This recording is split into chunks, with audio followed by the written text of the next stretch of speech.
Eu posso confessar pra vocês, sem exagero nenhum, que o episódio 5 de X-Men 97 foi uma das coisas mais impactantes que eu já vi sobre os mutantes da Marvel fora dos quadrinhos. O massacre de Genosha é o tipo de acontecimento que marca a história da equipe e terá consequências e sequelas que serão exploradas por muito tempo, encerrando de vez qualquer chance de paz com os humanos. E antes de falar do episódio em si, de tudo que aconteceu, cara, eu só posso dizer que, como fã de X-Men, pra mim, eu assisti, revi depois do episódio de novo e posso dizer que é impossível ficar feliz com o que a gente viu, sabe? Eu gostei do episódio, não me entendam mal, tá? Eu gostei, mas é impossível ficar 100% feliz quando eu penso que um único episódio de X-Men 97 sozinho é melhor do que, sei lá, os 3, 4 últimos filmes dos X-Men que saíram pela Fox, cara. Gente do céu, como é que pode isso, cara? Você ter, sabe, algo de meia hora ali que junta tudo que faz parte de uma boa história dos X-Men. A gente teve drama, a gente teve novelão, a gente teve humor, crise familiar, dor de corno e todo aquele show pirotécnico no final, tudo que faz parte de uma fórmula de uma boa história dos X-Men estava presente nesse episódio. E aí a gente pensa nos últimos filmes ali com o Apocalipse Roxo, aquela Fênix lá com zero carisma. Ah, cara, é difícil, viu? Bom, mas vamos deixar esse ranço pra lá, porque tem muita coisa pra gente falar sobre o episódio de hoje. Aliás, né, inclusive aí o ex-showrunner da série, o Paul DeMaio, ele falou sobre isso, né? Ele quebrou o silêncio ali, porque eu não sei se a maioria de vocês sabe, mas ele foi dispensado pela Marvel da gestão da série um pouco antes da sua estreia, porque descobriram que ele vendia material no OnlyFans ali. Cara, é surreal esse tipo de coisa, mas enfim. E aí ele não estava se manifestando sobre a série, e agora, com o lançamento desse 5º episódio, ele falou algumas coisas que me fizeram realmente refletir sobre tudo que a gente viu, mas isso a gente comenta mais pro final do vídeo. E a narrativa desse episódio é todo focado na nação mutante de Genosha, mas com alguns momentos que exploram aquele dramalhão típico das histórias dos X-Men, enquanto a Trish Tilby faz uma matéria na Mansão X. Aliás, eu achei muito legal trazer a Trish, né, para esse episódio, porque ela é uma personagem recorrente da Marvel, né? Se você leu ali muitas das histórias dos X-Men e até de outros personagens também, ela fazia uma ou outra aparição. A Trish, ela é um dos jornalistas, digamos assim, mais destacados do universo Marvel, né? Ela tem aquela coisa de meio que proteger ali a imagem dos mutantes, mas ao mesmo tempo ela tá sempre atrás de um furo de reportagem, né? De vez em quando baixa ali o espírito da Sônia Abrão nela, ela faz uns negócios meio sensacionalista ali, mas eu achei legal trazerem ela como referência. E esse documentário que está sendo feito ali, nessa matéria jornalística, ela faz parte da, digamos assim, campanha de marketing do Magneto, né? Podemos chamar dessa maneira, porque a gente tem que entender que a série, né, ela segue ali uma história linear, pegando entre o final da última temporada, né, da 5ª, lá nos anos 90, e o começo agora de X-Men 97, eles ficaram ali o quê? Quase um ano, né, sem o Xavier, a equipe ficou trabalhando meio ali na encolha, né, eles não tinham muito destaque. Quando o Magneto chega e assume a equipe, ele quer trazer de novo essa questão dos X-Men. Ele quer usar a equipe dos X-Men como ponta de lança para fundamentar o direito dos mutantes, de uma nação mutante, enfim, perante a sociedade internacional. Ele deixa de fazer isso como um terrorista e ele quer fazer isso agora como um diplomata, ou o máximo de um diplomata que o Magneto consegue ser. Ele quer seguir ali os caminhos do Xavier, apesar dele não ser o Xavier. Então a gente tem que pegar lá tudo que foi feito na ONU, né, quando ele vai lá, confronta, ele inclusive vai lá preso, né, algemado, e aí ele faz a defesa dele, enfim. E esse episódio aqui, ele segue por essa linha, né, de você fazer essa boa relação dos mutantes com a sociedade humana, digamos assim. E através disso a gente vai vendo alguns traumas ali, né? Vocês lembram quando eu falei aqui na nossa análise sobre o episódio 3, que todo aquele lance do clone do Sinistro com a Madeline, né? E como a Jean retorna ali, tudo aquilo seria um grande trauma para a própria equipe? Então, pois é, né? A gente vê agora os reflexos disso, enquanto a Madeline está em Genosha, a Jean está tentando se readaptar à situação dela lá na mansão. Então ela já não sabe mais o que é real, o que foi realmente experiência dela e o que não foi, o que é memória implantada, o que ela viveu, né, coisas que ela esqueceu. O relacionamento dela com o Ciclope está muito batido, o Ciclope ainda está vivendo naquele luto pela perda do filho, porque por mais que o Nathan não tenha morrido, né, a gente sabe que ele é o Cable, ele é como se tivesse morrido, porque você perdeu o seu filho, né, você pega ele ali quase um recém-nascido, manda para um cara no futuro, né, e aí tempos depois retorna ali um malandro de, né, 2 metros de altura, cheio de cartucheira, cheio de pochete, ombreira, segurando um trabuco, aquele visual clássico ali do Cable dos anos 90, e você não tem conexão nenhuma com essa pessoa, então é como se ela tivesse realmente morrido. Então tá cada um tentando lidar com o seu drama ali, né? Inclusive a Jean pega até o Ciclope traindo, entre aspas, ela ali com a Madeline dentro do plano astral. Aliás, o Ciclope é mestre de fazer isso, né? Nos quadrinhos, inclusive, tem uma cena que a própria Jean pega o Ciclope com a Rainha Branca, cara, também ali com a Emma Frost, fazendo um negócio muito parecido. Ah, Ciclope. E o negócio é tão esquisito, cria um clima tão ruim dentro da mansão, que até o Wolverine tá triste, né? Quando a Jean vai dar um beijo nele ali, ele fala pra ela, não, olha só, você tá confusa. É tipo quando você tá ali com um amigo ou uma amiga, né? Que você tá lá na balada, a pessoa tá doidona, chapada e quer te dar um beijo, né? E aí você fala, não, peraí, não é bem assim, você tá doidão. Todo mundo tem um amigo que quer beijar quando tá doidão, quando tá chapado. E aí fica um climão horrível, né, ali dentro da mansão. E uma das coisas que o Boldemaio falou nesse pronunciamento dele é que o que a Jean tá passando agora é como se fosse uma espécie de trauma de uma mulher real que sofreu um abuso, porque o que o Sinistro faz com ela, né, retira ela do seio da própria família, mexe no corpo dela, porque ele tem que ter o DNA dela, né? Então ele tira uma parte dela sem o consentimento. Então é como se fosse um trauma de um abuso mesmo, né? Então todo esse dramalhão que a gente está vendo ali pega uma parte muito pesada das histórias dos X-Men. Mas focando em Genosha, Vampiro, Magneto e Gambit vão até a ilha para ajudar a mudar a política local e assim colocar a primeira nação mutante reconhecida pela ONU definitivamente no jogo político internacional. Ou, ao menos, era o que eles imaginavam. E aí vamos lá, né? Voltamos a Genosha, um lugar, né? Uma geografia muito importante para o universo Marvel, né? Principalmente para o núcleo mutante ali, que já apareceu na animação muitas vezes, nas histórias dos X-Men, é referenciada até hoje, né? Os mutantes já tentaram ali diversas vezes ter o seu espaço, ter o seu local, desde os experimentos lá na Terra Selvagem, depois o asteroide M, Genosha, a Ilha X, né, Krakoa. Então, sabe, e nunca dá certo, né? Sempre tem alguma coisa que atrapalha, e Genosha, ela é criada ali pelo Chris Claremont, né, e ela é uma alusão ao que havia na África ali sobre a política do apartheid, né?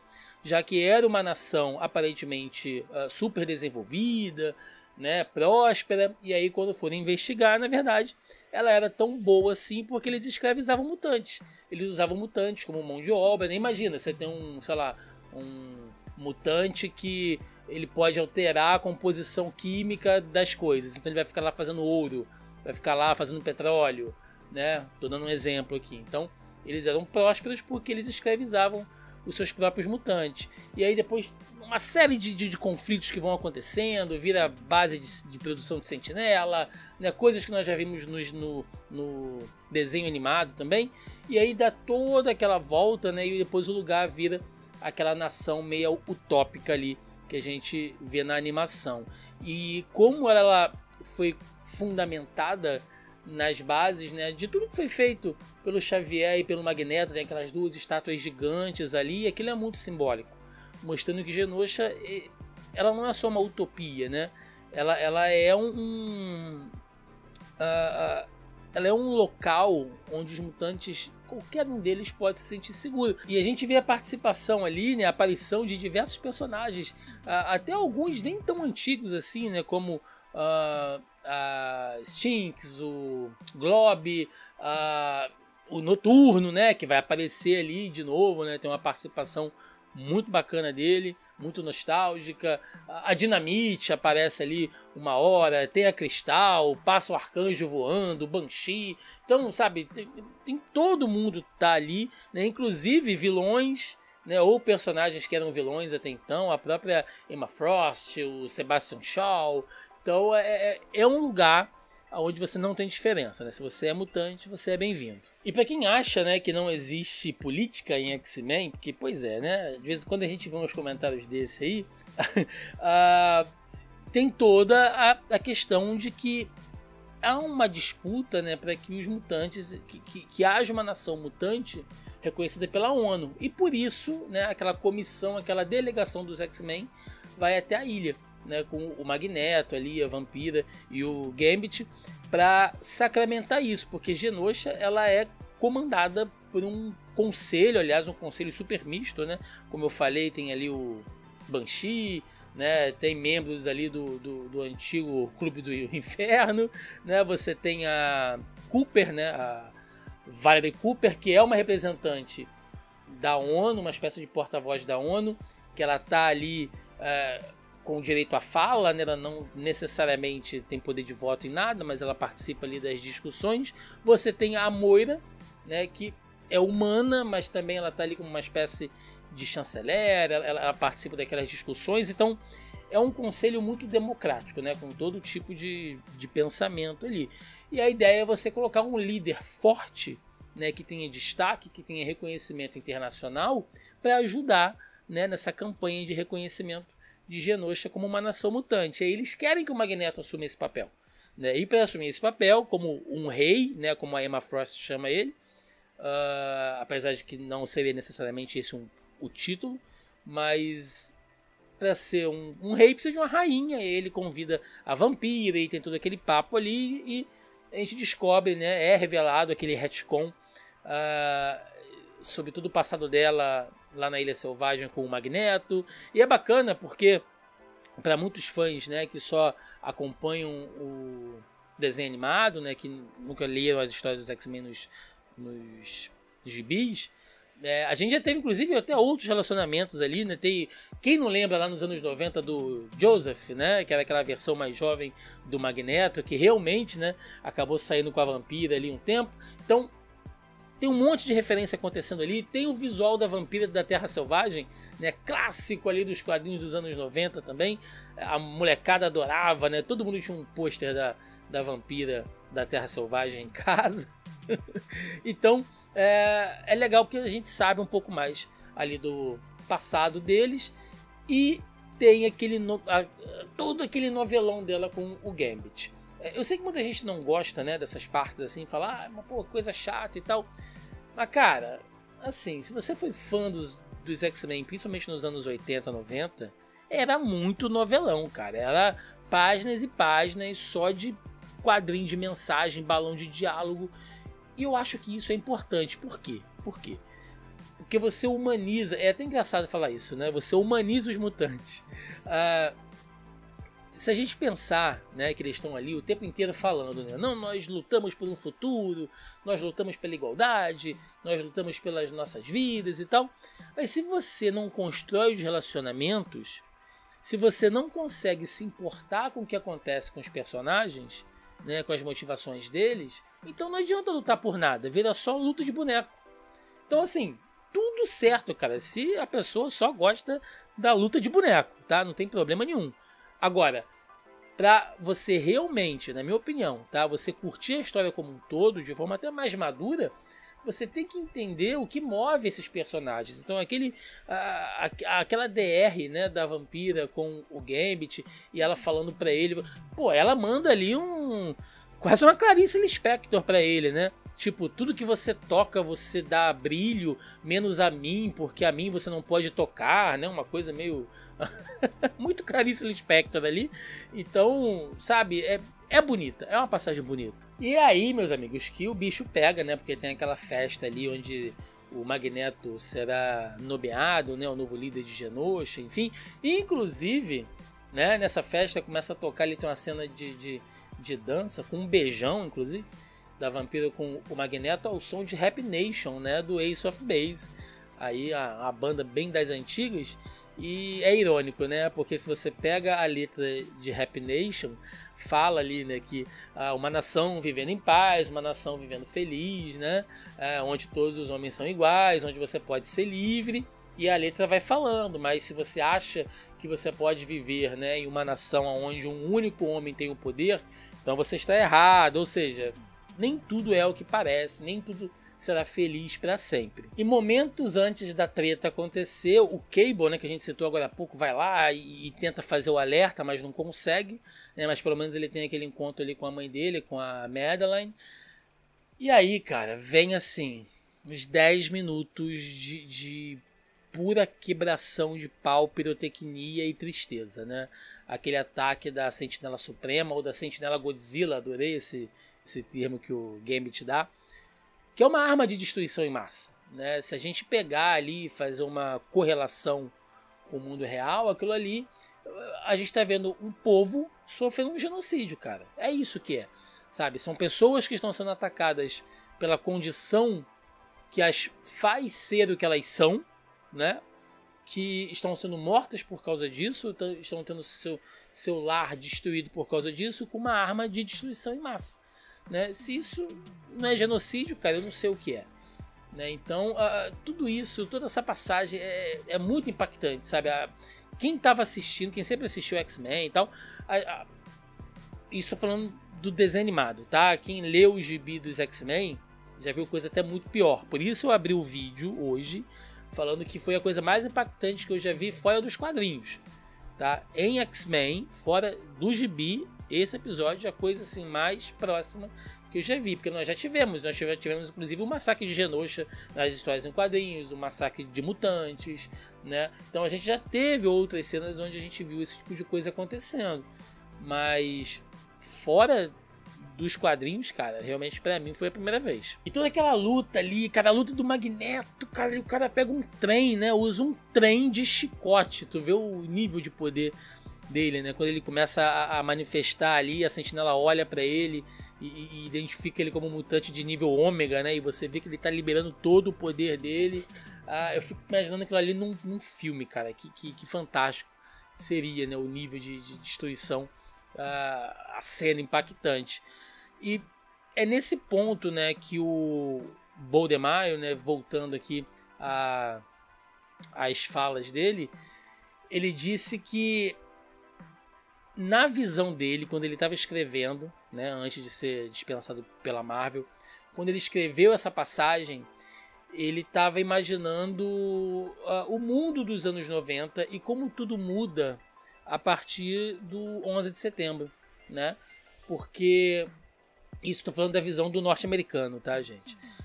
Porque os anos 90, eles foram aquele período relativamente de paz, né? A gente sai dos conflitos ali anos 60, 70 e 80, da questão da Guerra Fria, né? Guerra do Vietnã, toda aquela animosidade ali entre a União Soviética e os Estados Unidos, né? A crise dos mísseis de Cuba e tal, tudo aquilo que aquela galera viveu, né? Sempre assim achando que o mundo ia acabar. E aí você tem os anos 90, né? Com a explosão do pop e sabe, as novas tecnologias, o mundo digital começando a se formar. Então você passa por um período, né, onde você tem ali um tempo de paz, né? E aí vem os anos 2000, o 11 de setembro muda tudo, né? E mostra que não, tem muita coisa acontecendo ainda, né? O Oriente Médio está cheio de questões não resolvidas, o continente africano continua sofrendo todos os tipos de abuso, exploração, né? E sofre as consequências disso, com a miséria, com a fome, com a doença. Então sabe, é aquele choque de realidade. Tipo assim, se você tava vivendo um tempo e você achou que tava tudo bem, tudo feliz e colorido, como é o início desse episódio, né? Com Genosha ali sendo aquela utopia. Não, cara, não. Vai acontecer algo que vai te trazer pro mundo real de novo e pra dureza, né? Pra frieza das coisas como elas são. Então essa comparação que ele faz, eu fiquei pensando muito nisso, sabe? Eu falei, como você dá uma certa maturidade pra história. E eu não tô dizendo que, tipo, nossa, né? Como nós somos adultos, né? De estar curtindo uma história assim. Não, é você amadurecer, não é isso que eu tô falando, é você amadurecer o próprio conceito, cara. Né, de você sair só daquela questão lá do preconceito e da luta ali entre as classes que a gente vê em X-Men e levar aquilo para um outro nível, sabe? Então eu tenho certeza que a partir do que a gente viu ali, nós teremos diversas assim consequências, né, e algumas teorias que a gente pode tratar agora. Primeiro, a morte do Gambit, né? Assim, cara, quem não sofreu no final daquele episódio, se você não ficou com os olhos marejados no mínimo, você já tá morto por dentro. Porque, assim, ninguém esperava, né? O Gambit, ele sempre foi o coração da equipe, ao menos, né, na animação dos X-Men. Porque você tem até ali algum alívio cômico e tal, tem a Jubileu que traz uma leveza, o Wolverine de vez em quando tem umas sacadas ali de humor ácido, né? Mas o coração da equipe sempre foi o Gambit. E aí ele morre, né, daquele jeito ali. E como a Marvel é canalha, né? Marvel, você é canalha. Canalha, cara.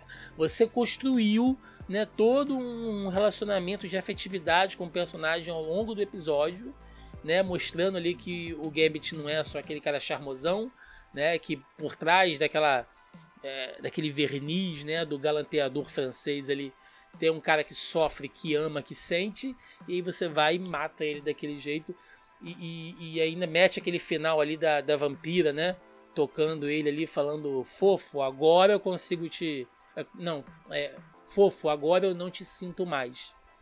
Né? Porque fazendo a referência de que ela não pode tocar. Se ela tocar, né, ela vai sentir alguma coisa.